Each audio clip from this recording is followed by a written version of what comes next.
going to be a bumpy night.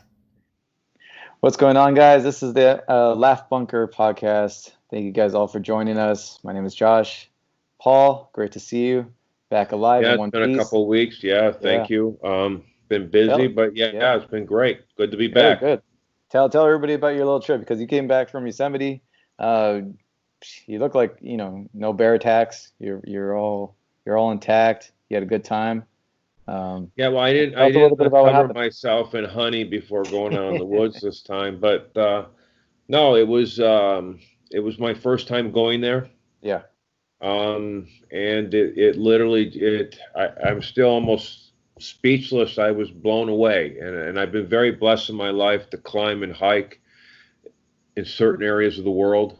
Yeah. And I found it to be as breathtaking as I had just got done watching the documentary about it, and with John Muir and Teddy Roosevelt and how it came to be, and even for the Native American Indians who lived there.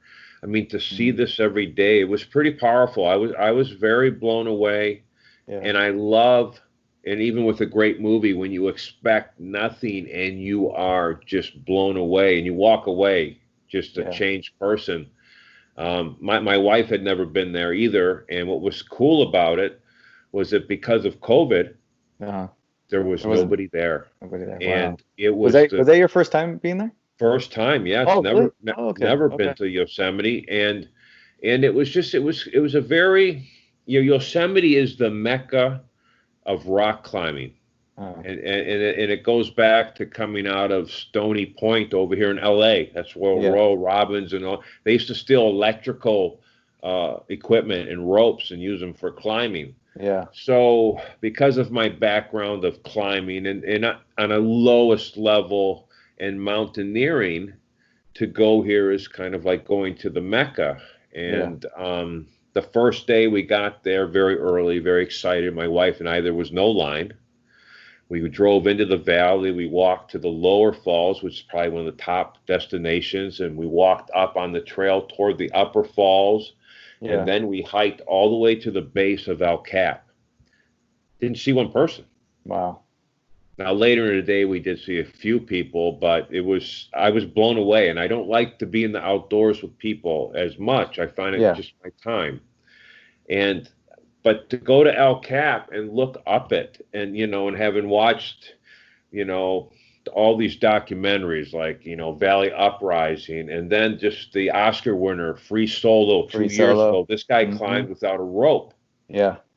And just to look up it, it was pretty cool. I mean, because it would be like in Jerusalem going to the Wailing Wall, not on that level of spirituality, but it is it. To be on stage in, Times Square. It's definitely something. Yeah, I haven't been there since a kid, but it's great.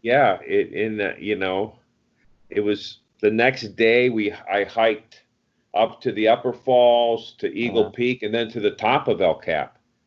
And I didn't see a person until I started coming down, which people say there's thousands of people a day on this path going to the falls. Yeah. So I felt very blessed, and it was a very spiritual, and it was eerie. There were some moments where, man, I was like way by myself on top of this ridge to El Cap. And what's weird is that you get up there and it's this lush forest, and the trees are big as hell, and lots of things can hide behind them, and that's the problem. But no, it was cool. And as a kid, you need to go back, because I think the older you, after being in this quarantine shit since March, it's the first. I mean, I hike in the range over here many times a week, and I like it. But anyway, to hear about it. How long of a drive is it from LA to there? How long is the drive? Well, it depends who is driving, my wife or I. We have different venues, but or mindsets, I should say, when we're driving. But you know what? There's no stink. It's forever, because you go up, you get off the 5 around Fresno, and either go 99 Bakersfield to Merced, or we said, let's go the small road right outside of the park. Gorgeous, but most things are closed. Yeah. And in fact, I got a little, I'm very OCD and I'm a very detail. And our gas got low when we were at the park, and the place that had gas outside the gate didn't have gas. So Wow. it was kind of a weird thing. But anyway, it took us probably 6.5. But you know what? It's My not bad. life is driving. Yeah. So in other words, I have to be on time for my life. When I'm Yeah. on the road, man, I didn't care. We went, we had some good food, we hung out, had a couple cool little beers, little IPAs from different breweries over Mm-hmm. there, and the food was killer. The park was spectacular, Yeah. and I don't know if I would actually go back to the valley 2 or 3 more times. I think I would have everything nailed out there. Uh-huh. But the areas around the park, like Tioga Pass and certain areas, there was recommendations. And on a side note, what year were you there, you think, Oh, roughly? roughly 2000, no, I say 99, 98. Okay. Yeah. Maybe When around we there. pulled out the first day, the ranger lady came over, and I was just talking with her. Yeah. And I said, man, there's no one here. And she said, it hasn't been this few of visitors since the 70s. Wow, that's something. And she Yeah. said, normally I guess they let in 1,800 cars. She Yeah. goes, I don't think there's even 200 cars in the whole park. Wow. So anyway, that it might never happen, but I felt very blessed that if I'm going to go someplace as special as that Yeah. it worked out for me to have the time to just ingest, and even to go to Camp 4. For me, I mean, that's like it, Yeah. and they had some plaques and some memorials where people had passed away. Oh yeah. And it was very interesting, and I felt very blessed. And it's hard to drive, and then coming back to work yesterday, I Oh, was beat. did you go back to work yesterday? Yeah, I Oh got wow. home and I hiked 33 miles in 2 days, and then Good. drove, got home about 3 in the morning. We went and dropped Uh, off the rental car, and then went to bed. I went to work yesterday. I mean, I yeah. got up and worked. That's why I thought I can't do the show yesterday. I was pretty Yeah. tired. No, you're And beat. plus, Yeah, I of had to course. process it. It was a lot of different stuff, but highly recommended.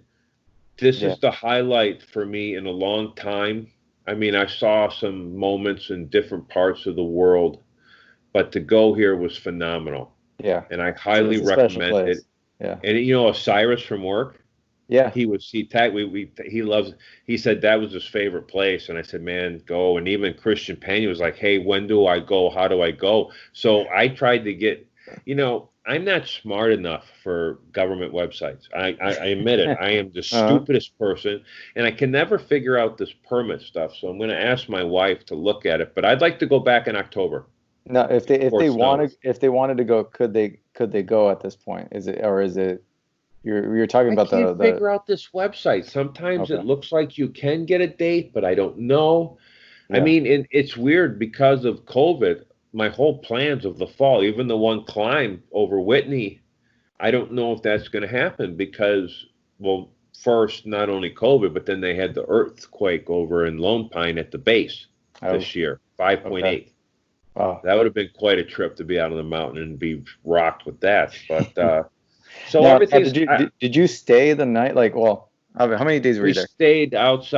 We stayed in El Porto, Okay. which is Highway 140, and it is literally, I mean, it's a mile to the gate. And it was a nice place. They said hardly anybody was there, but what was cool about it, the porch on the back sat on the Merced River. So Wow. to sit out there, we had, there's no restaurants, you can't eat any. So we got pizza, and then that's why, I mean, I hike with pizza Yeah. It's because good. It's that's good. I it. mean, it's good. I mean, it's fattening if you're going to be sitting down and just eating it, but if you're going to be out hiking, and it's good fuel right there. It is, when we climbed and hiked at the beginning, we bought the little stoves and the little freeze-dried food, which gives you the worst gas in the world.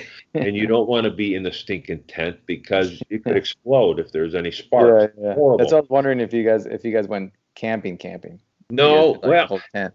this was recon Okay. for me. And I think the truth is that if it works out that if I get this next stimulus Yeah. that they're talking about, mine I'm going and buying tent and I'm gonna go back. I used to have everything. Yeah. I used to have tons of stuff, but I don't do this. But my wife and we liked it. And well, here's the deal. You can camp on the road outside the park. And you can walk in the park with a backpack and you don't have to pay a fee. So there's all these, and it was just, Uh-huh. now, what's really interesting is that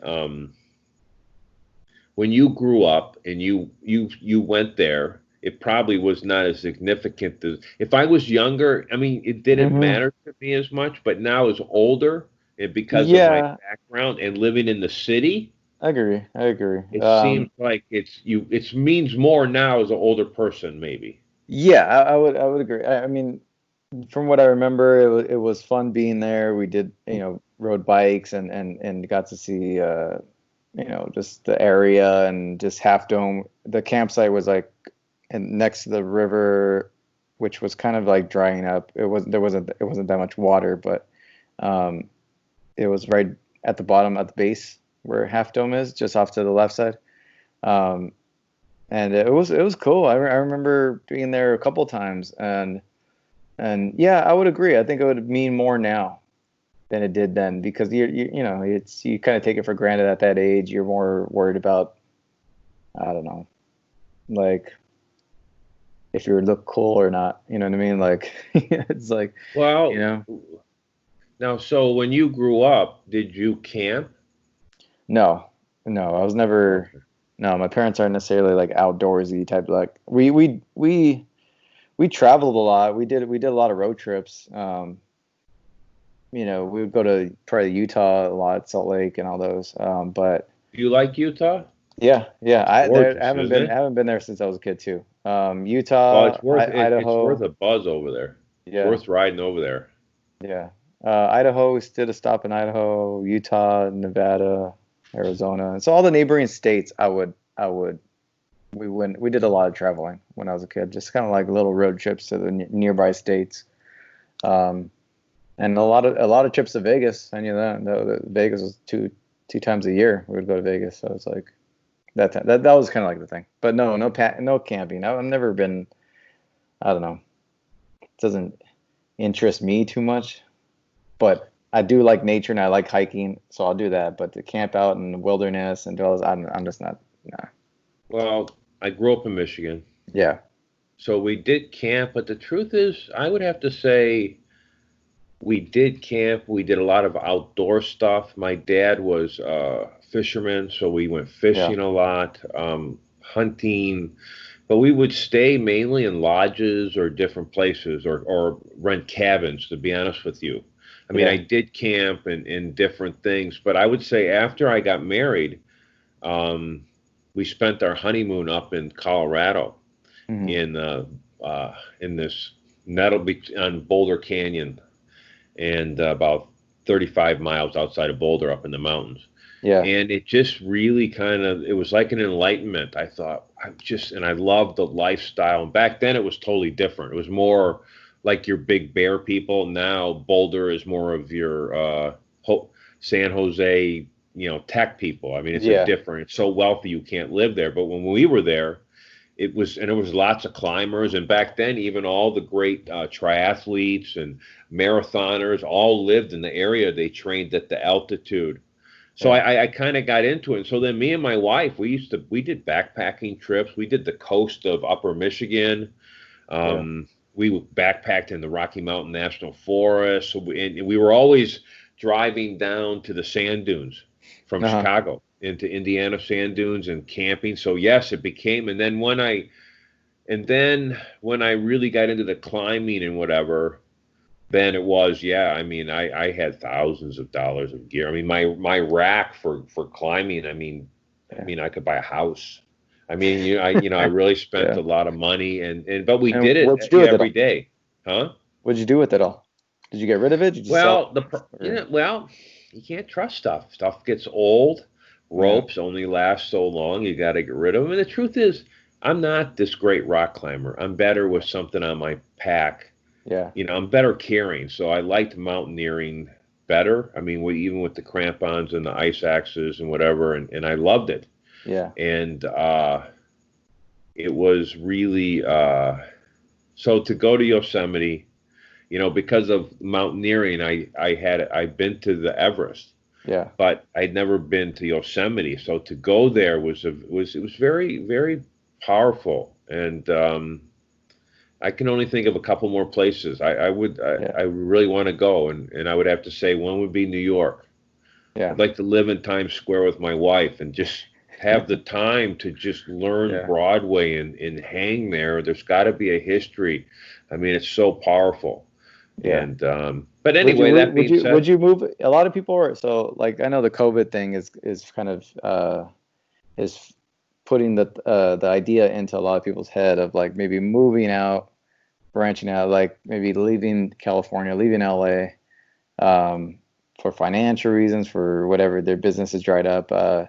I'm seeing it a lot in kind of like people in the entertainment industry kind of heading out.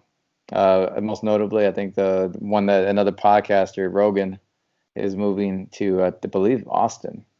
He's well, taking his whole that thing makes and sense. I yeah, mean, but Austin has become the new Hollywood in a way. I mean, when you look at the background, you look at the festival, you look at the music scene and how it's yeah, supported. I mean, Linkletter and Rodriguez, they went down there and they kicked it up going, and they've done a good job. I mean, it's Austin Film yeah, Festival is right up there with all the other Telluride and other great film festivals in America. yeah. And for him, it So makes sense, I think, because the way his podcast is set up, it's just a one-on-one. He's got enough money to maybe fly people in. he doesn't Uh, have to spend one penny to no, have any no, of his guests. And the truth is, it's interesting because in some ways, I was driving home this morning. Okay, so it was yeah, about 4:30 this morning, and it's either all crap music or it's all hits, and you can't figure out which one to pick on the radio. So I listen yeah, to this Catholic radio station, and there's this guy, and sometimes he's funny. And I thought, is there going to be comedy clubs? that's a Now, I thing am too. sure that the Ice House and the Comedy Store, that all these rich Yeah, music, they're being supported by the clientele that came up through them.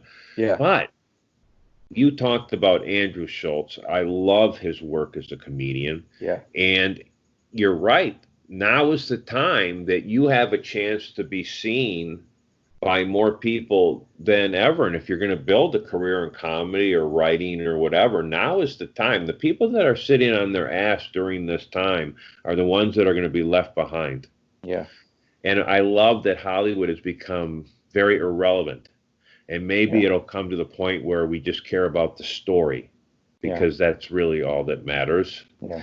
And now we're talking about, so Yosemite was great, and I haven't been watching a lot Okay. myself because Yeah. I've been Well, you've busy been and I busy. You've been busy. trained hard. But You've I'm been going to training, you've been recommend, working, and then you just came back from a big trip. So yeah, I was thinking of asking you if you've been watching anything, but I'm sure you really haven't, aside from who we're going to talk about today, and that's David Fincher and his filmography and all that. well, Take a look at that. But have you I, seen anything else that's really yeah. interesting you? Yeah. So, and I've talked about these before. So I went ahead and I rewatched Valley Uprising.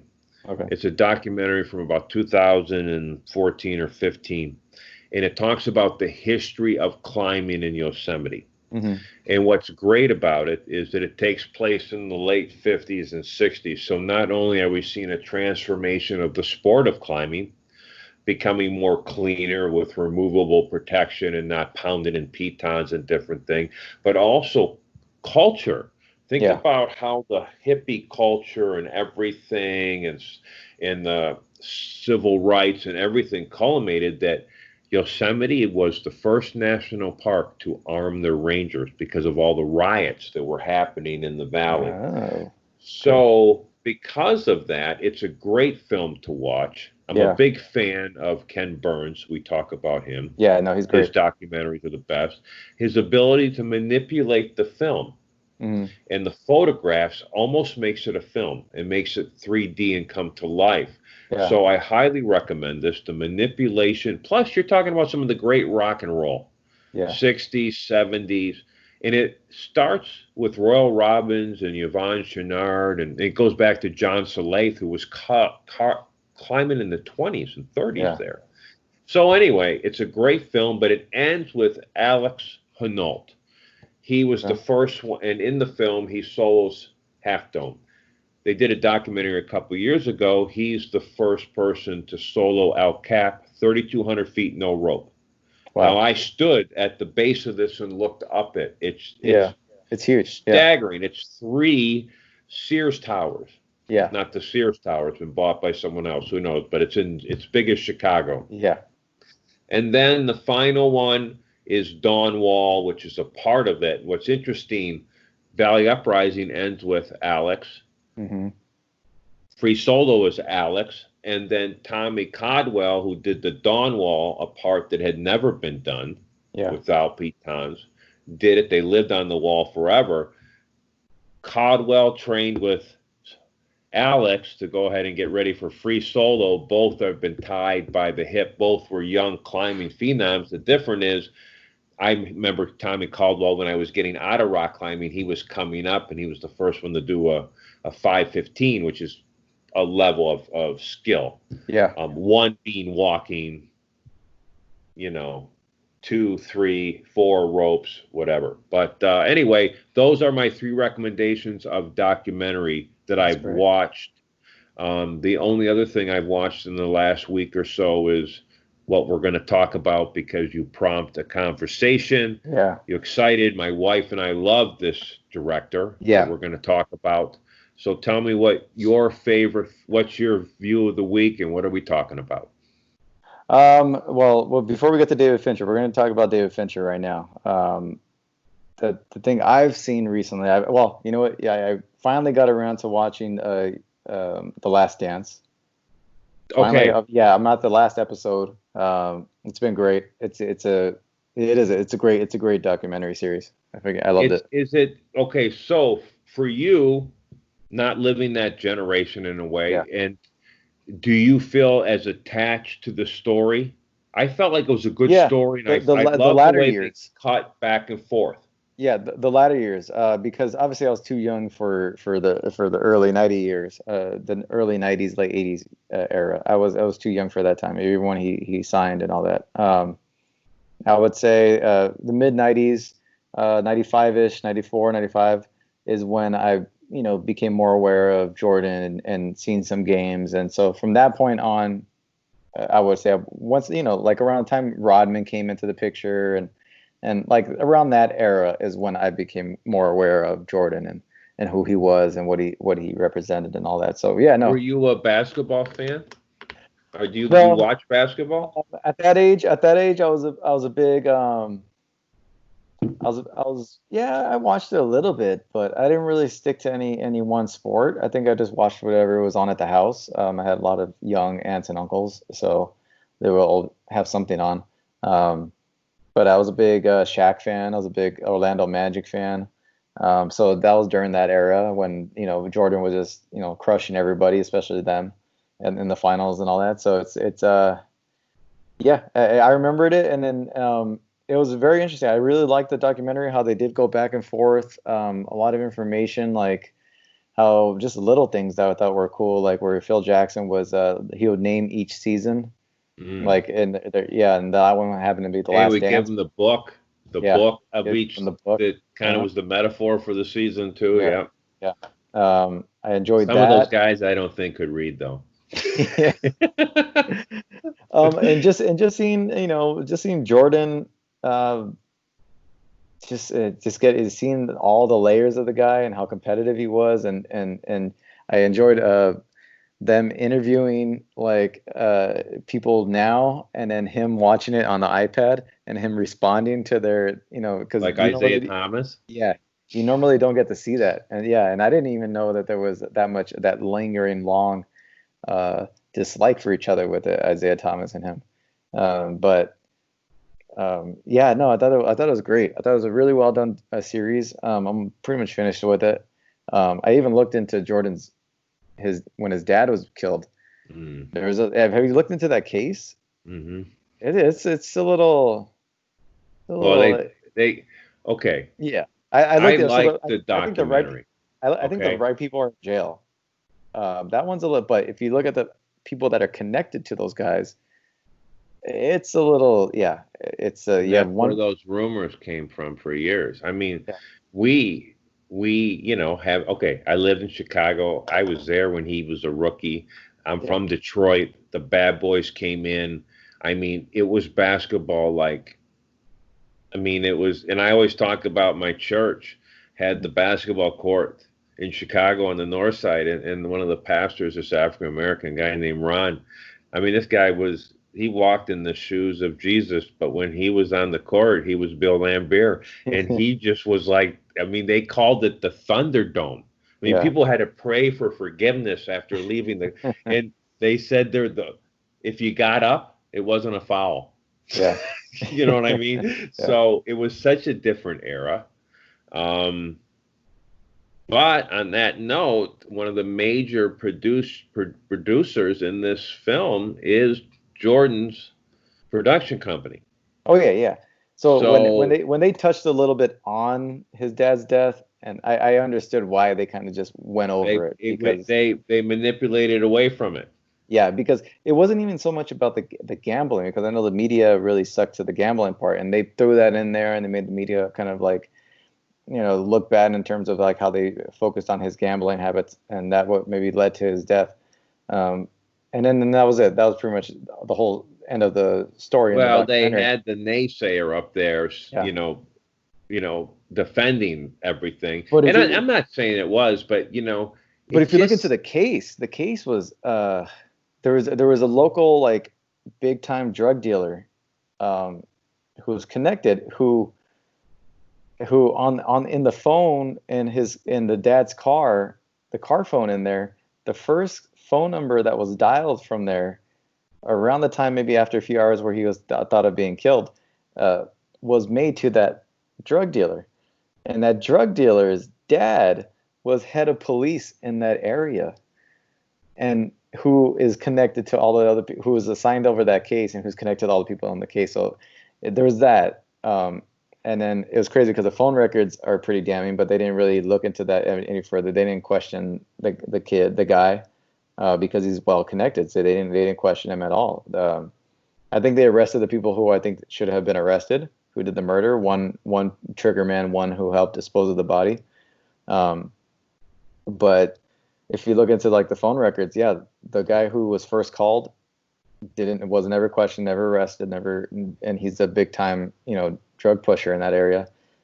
Second phone call that was made was to a sex hotline, and then the third series of calls and a series of calls afterwards were to the other guy that helped the main trigger man dispose of the body. So there's like three people connected, and who stripped the car and then all that. And I think mostly it was mistaken identity. He did park somewhere. They tried to rob him. It was a big drug route. And he got wrong place, wrong time, disposed of the body, stripped the car, all that stuff. So on the bottom line, no matter what, that the documentary, Michael Jordan, his dad was Michael Jordan's friend. Oh yeah, He was a good dad, and they really showed that. And he really even and I think really was a big handle in who Michael Jordan is. Yeah. And it that showed was an emotional scene. When he won the championship, he won after his dad's death.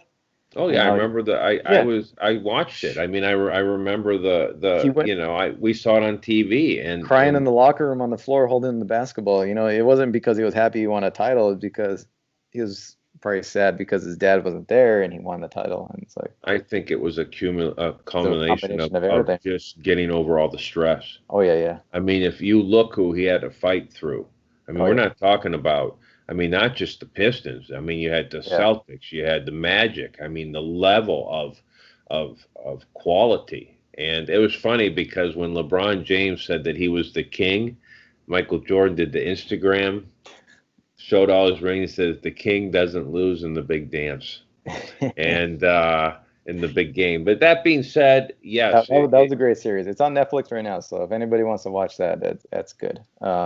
truth is this during this time, those docs of The Last Dance, the Sammy Sosa McGuire doc, the I watched the Bruce one. Lee doc. I watched the one last night. That's on HBO doc. I have been meaning to watch it, but I finally got around to seeing it, and I found it. Andre the Giant is a HBO produced one. Have you seen it? Yes.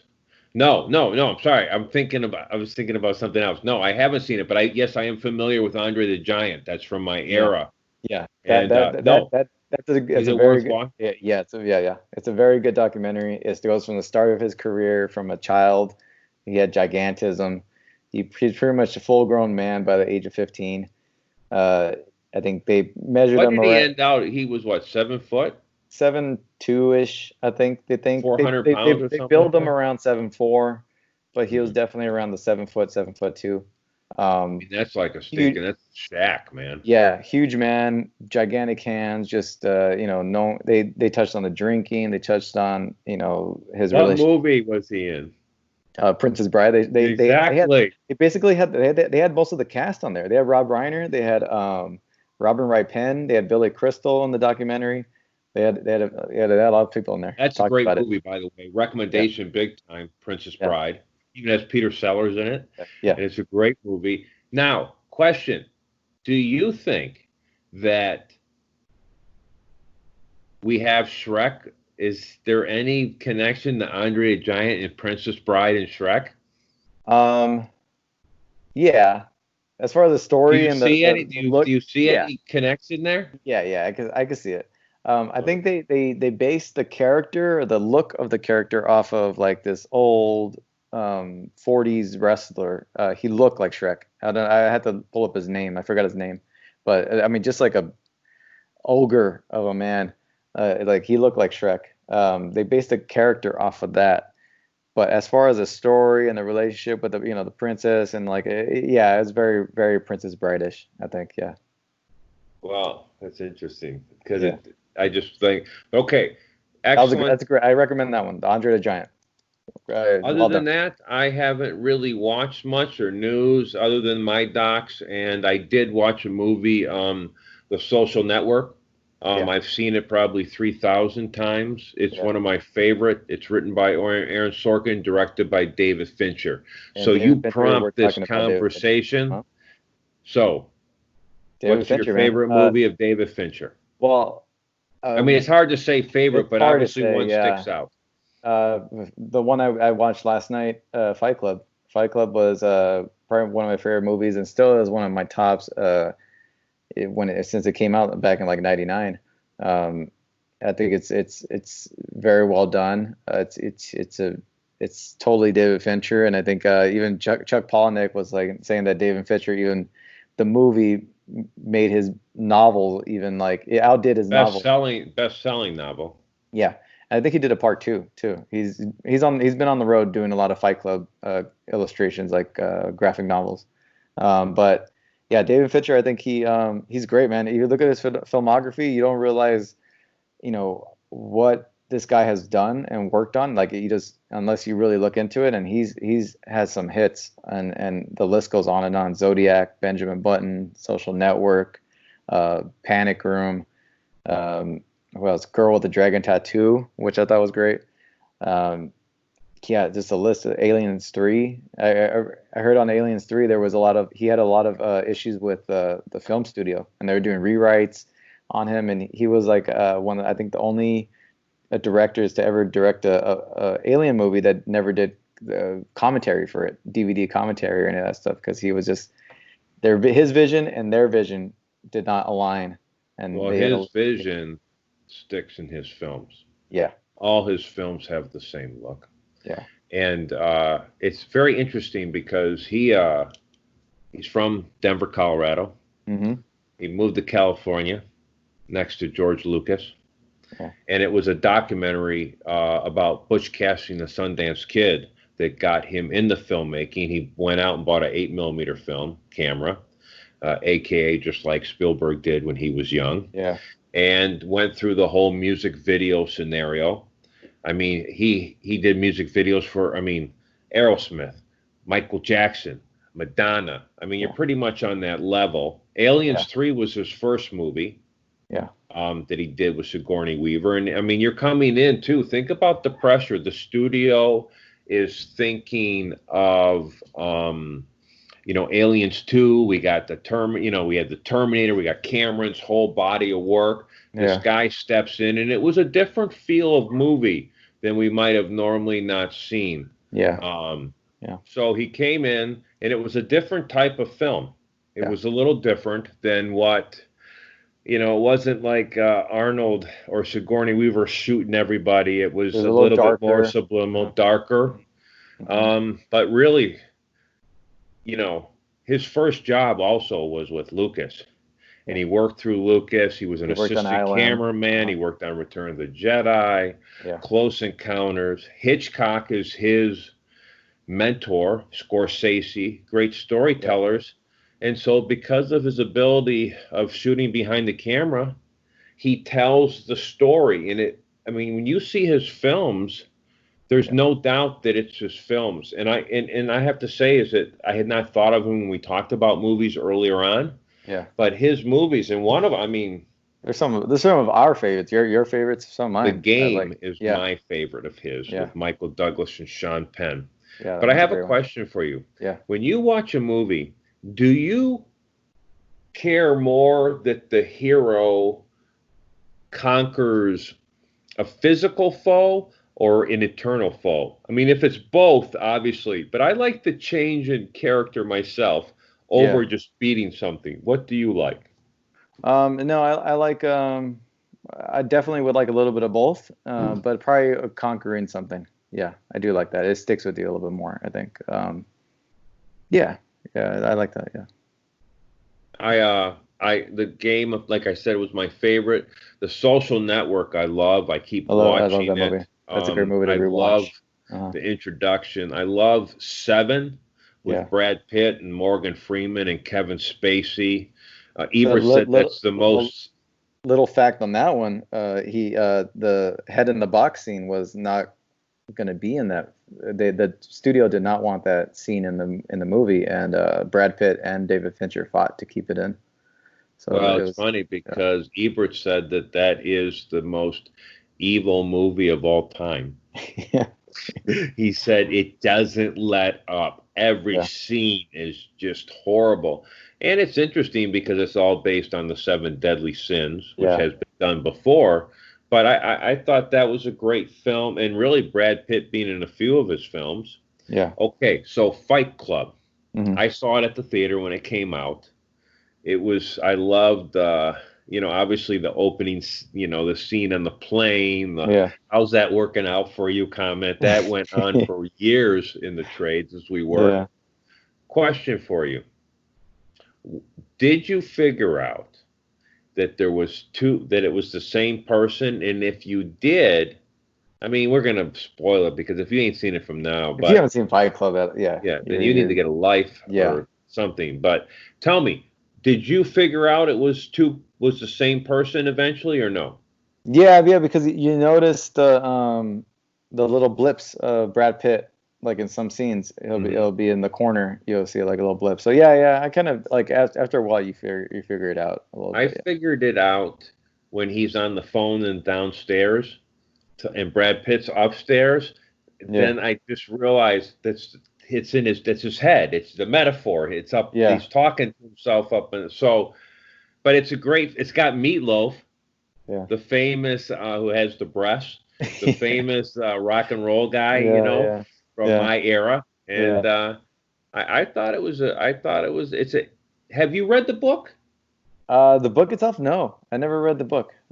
Did you? I'm always, if I like to read the book before the movie because a lot of times it wrecks it. It's easier for me to say, oh, the movie didn't live up to the book than for me to follow and say, oh, the book didn't live up to the movie, which is insulting to the author. Yeah. That's one book that that I wish I like, I would like to read eventually. And that one in American Psycho, I think was also adapted from a book. So I wouldn't mind reading The that one. Christian Bale movie. Yeah. Yeah. So with David, so David Fincher, I think he went to film school, moved over. No film school. No, I thought he went to film school. No, I read that he didn't go to film school. Yeah. I mean, and that because it said no film school, but Alfred Hitchcock, Stanley Kubrick, Lucas Spielberg, and Martin Scorsese was his thing, and then he by doing the little movies, he went into commercials, to music videos. So he just started working in the industry. Right.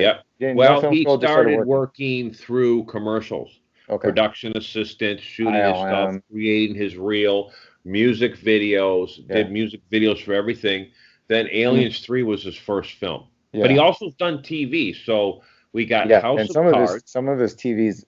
And Mindhunter that we both love. Yeah, I love both House of Cards and Mindhunters. I love them both. And Mindhunter because of it has kind of a Seven feel in a way because you have the two police officers doing the investigation, and it's anyway. Actually, the guy just has it down. He's a visual storyteller, and I recommend all.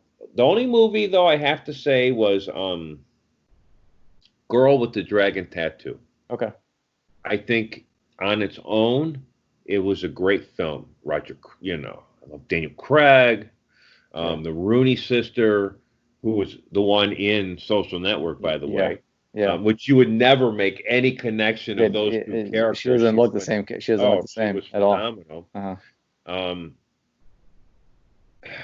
So the problem is, I saw the original trilogy, the foreign film, which is incredible, and I highly recommend it. And I don't say it's better, but sometimes there's a thing called ghosting, which means if you see something, it creeps in, and it's hard to separate both pieces. Yeah. If I'd have seen the first one, Fincher's first, I would have been totally satisfied. Yeah. But having seen the other one, I'm going to highly recommend it because I think trilogy. You will really like it. They even came out with two others afterwards. They have one. There's three. It's three, right? And they have one out right now, which I think is maybe a sequel to David Fincher's, and that's the one with the girl who's on. Is it The Queen, or not The Queen? She's the actress that's Are you talking about the actress who was the wife of Neil Armstrong in the movie with Ryan Gosling? Is that who you're talking about? I can't think of her name. I can't. What's the Netflix show? Is it The Queen? The Queen is about Queen Elizabeth, and you have the younger actress, and then you have the older one. She's the younger one. Yeah, she is. Let me see. She takes over. It seems like I think she takes over the role of Rooney Mara. Yeah, that's the one. I think it's let me see if I can get the name. Blanking out on it. Claire Foy. Yes. Yeah. So yes, I like her. She was great in The Queen, and I liked it when she was there. Yeah. But then afterwards, when it went to the older one, it didn't get me as much. I like her. She's a phenomenal actress. Yeah. But watch the Swedish one if you can. Yeah. It's phenomenal. Scandinavian. Benjamin Button was great too. I'm looking at his film. Sorry. And that man, I love that girl in that, the black actress Tahia Henson. Truth is, she stole the movie. To me, Benjamin Button. Every scene she's in, she is such a star and so filled. I thought it was an interesting film. I think he did one of our favorites, Zodiac, which is definitely one of my favorites. he did a lot of work on that one, where he did pretty much an entire year, if not a little bit over a year of investigation just to piece everything together before he even filmed. And I thought that like a was lot great. of the actors that were in there. Mark Ruffalo. Yeah, I love Mark Ruffalo in that, in that It's movie. funny because that was the film kind of breaking Robert Downey Jr. back into Hollywood. He Yeah, had gone from his Crazy Time, and then he worked on Ally McBeal yeah. and was able to get, and then he ended up doing that, and from that So, was I think Iron Man was the I next think he thing. did. Yeah, the Yeah. next thing he did after that was Iron Man. Yeah. You know, he said that he rehearsed 8 hours a day for a month for Iron Man. Now, if you're talking someone, okay, that just pretty much says everything about what it takes to get stuff done. Yeah. If you're on that, and remember, Robert Downey Jr. was nominated for an Oscar for playing Charlie Chaplin when he was very, very young, in his 20s. Yeah. And anyway, so in that movie Zodiac, I liked it, but when he's on screen, he's just the star. And all those people in that movie, he just steals Steals it. the focus. That just shows you who he is. But it's a great movie. Yeah. And he's really into this serial killer stuff. I'm never going over to David Fincher's house. Don't. And if he takes you down to see his collection, Seven, probably not. Zodiac, No. Mindhunter. Yeah. No, Yeah. I mean everything. But Gone Girl. He did Gone Girl, didn't he? yeah, That's another kind that's of the one with murder. Ben Affleck. Yeah, that's another kind of murder mystery type of movie. That's a good one too. Yeah, Ben Affleck, Rosamund Pike. Yeah. Yeah, it's a good movie. I'm going to say though that okay, Fight Club is yours then. Is that what you're going to say? Fight Club is mine. I mean, you could go Social Network. I love Zodiac is probably top for me too. I love Zodiac. I just put that on like all the time. It's on Netflix right now too. As far as like if I had to pick one that's like just a favorite that I just love, and I don't know, especially I loved it back when I first saw it, and I still holds up for me, is probably Fight Club. Second after that would probably be Zodiac. Yeah. Okay, so I'm going to go with it's hard to say. I love Fight Club. Really, Fight Club, we were all just jealous of how cut Brad Pitt was. So there's some, being in Chicago and being addicted to carbs, I have a little bit of animosity to that film, to be honest with you now. I love that scene where he's right before the guy who owns the bar, Lou, before he comes down, and he's like, "Who are you?" He's like, "I'm fucking." Oh, the mob guy. Yeah, and then before that, he gives a great speech where he's like, they tell, they feed us all these dreams that we're gonna be rock stars, musicians, and actors, and he's like, we're not, and we're slowly realizing that, and we're really pissed. I love that whole like speech that he gives. Question. Because he's an actor. Isn't one of the guys in Fight Club though? One of his disciples, isn't it the guy from the Punisher movie now? I don't know if he's in there. One of his disciples is Jared Leto. Jared Leto is the blonde kid. I like Jared Leto. Even though he went to become the rock star. Yeah, he does a little bit of both. He has a really successful band. Yeah, he did a movie. That's why I find that scene funny, because Brad Pitt's probably one of the biggest actors in the world, and then Jared Leto, he when he says rock star, he actually looks right at Jared Leto. So Jared Leto's a big time actor and an actual rock star. So it's kind of funny, that scene, because both of them actually do make it. So it's like, they're big time. It's always interesting. When I watch trailers of old movies and I see the credits or whatever, I always like to see people that have made it big. And Jared Leto won the Oscar for Best Actor. Yeah, he's a talented guy. He's a talented guy. I don't know. But David Fincher, from some of the music videos, any of the music videos that stand out to you that are some of your favorites? For me, he's got A Perfect Circle, Judith, which I love that music video. He did one for the Wallflowers, Sixth Avenue Heartache. I like that one. Wallflowers. Is that that's Bob Dylan's son, right? Son. Yeah. He did a Nine Inch Nails music video only, which I like that song. I honestly couldn't tell you if I remember one of his music videos. I'm sure I saw him. I lived in the era, but I I'm don't looking have at his filmography right here, so I'm like, I'm just real. I didn't know he directed any of these, but he did do some of my favorite ones. He did for sure. Well, he is definitely an incredible visual storyteller over everything. Yeah.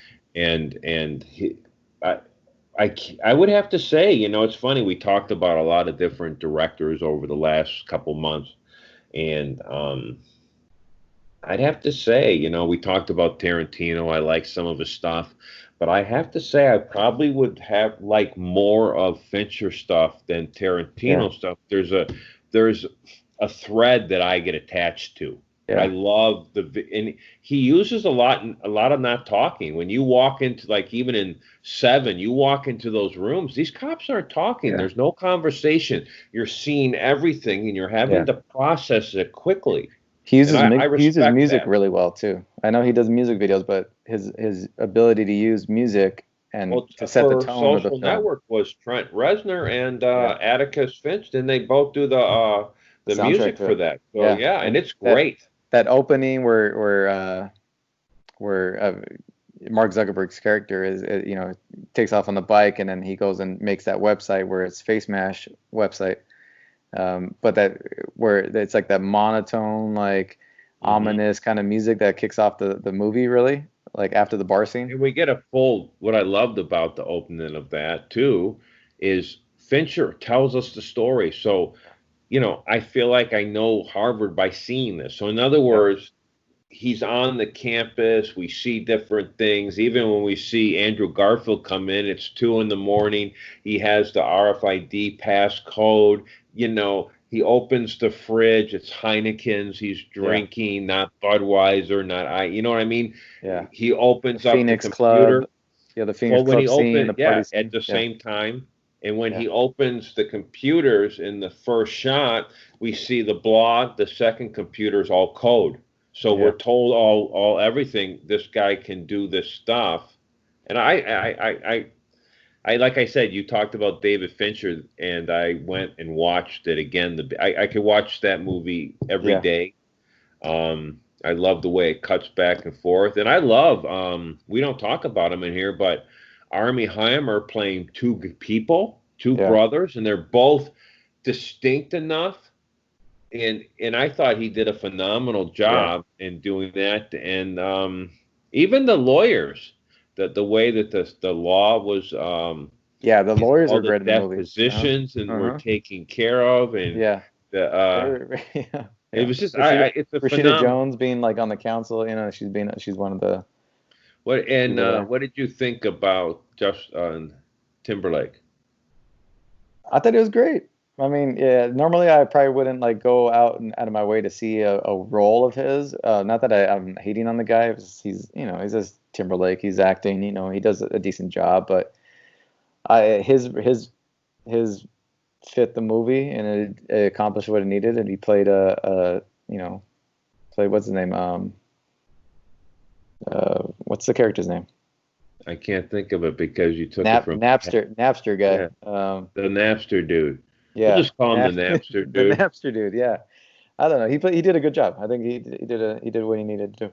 I liked it, especially that scene where they're in the club and he's telling him the Victoria's Secret story about the billion. Yeah, and David Fincher purposely, I think, put the music louder than the voices, so it gave you that feel that you're actually in the club, because that's usually what happens when you're in a club like that, because you can't hear anybody talk. So he purposely did that for his film. So I thought that was cool. The dude, he's hands-on. Yeah. And remember, you said before we did the show, we talked about people talking about David Fincher, how OCD is about OCD everything. is and how many takes. Yeah, he's notorious for his takes and his But you were talking about The Last Dance with Michael Jordan. Yeah. Is there any difference? No. Perfectionist. No. Exactly. There's something in that says everything. Yeah. Or Robert Downey Jr., who had already been nominated for an Oscar, spending 40 hours a week for 4 weeks to prep for one audition for Iron Man. Yeah. Iron Man. Yeah. So I mean, it does state that. Yeah. and that goes to your MMA. And talk about the fight scene. We must wrap up here with Tyson's going to fight Roy Jones Jr. in a eight Yeah. round exhibition. Have And you looked into the rule set? I mean, I haven't looked into it. I'm hearing it's not kind of really what it's built up to be. I got to look into it further, but I'm looking forward to it. It's just entertainment, It's just obviously. entertainment. One of the I can't remember who it was. Someone said, "Oh, I believe that Mike's obviously been smoking too much of his product to make this decision."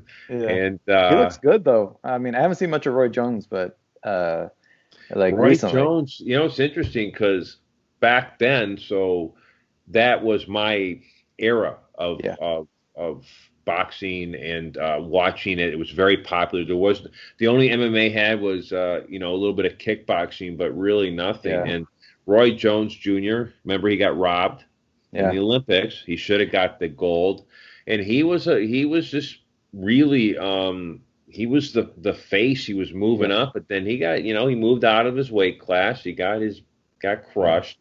He did a little acting himself. Really? I didn't see anything about it. I watched The Matrix Reloaded, second one. Really? He's in it. Yeah. Yeah. I never realized that. I never realized that. I'm going to write that down. What is that? Matrix what? Matrix Reloaded. It's the second one. Oh, yeah. Yeah. Okay. I'm going to look it up. He's in it. You know what?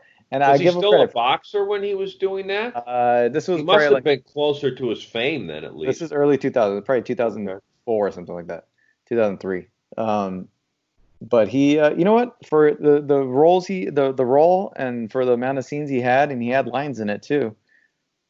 Very natural actor. You wouldn't even expect, because most athletes are just not good actors, and it's hard for them to deliver lines and stuff. But Roy Jones, and for being in a big movie like that, I was really watching closely his scenes, and he actually did a pretty good job, I think. You can watch it. I'll have check to it out. check it out. But usually the dialogue is what determines if someone's a good actor. That's really where it cuts. People are great actors when they're not talking, but when they open their mouth, it's that's when you know if they have it or not. The truth is because they're thinking or not portraying. But no, definitely David Fincher, killer. Yeah. Recommend everything. Enjoyed his work. As far as recommendations for this episode, you have your three documentaries that you watch. Which ones are they? Valley Uprising. Yeah. Free Solo, and The Dawn Wall, and those pretty much are consecutive historical. Free Solo, of course, being the Oscar winner about Yosemite. Yeah. And if you have a chance and you haven't been to Yosemite, check it out. I recommend it too. Life-changing and awesome on every level.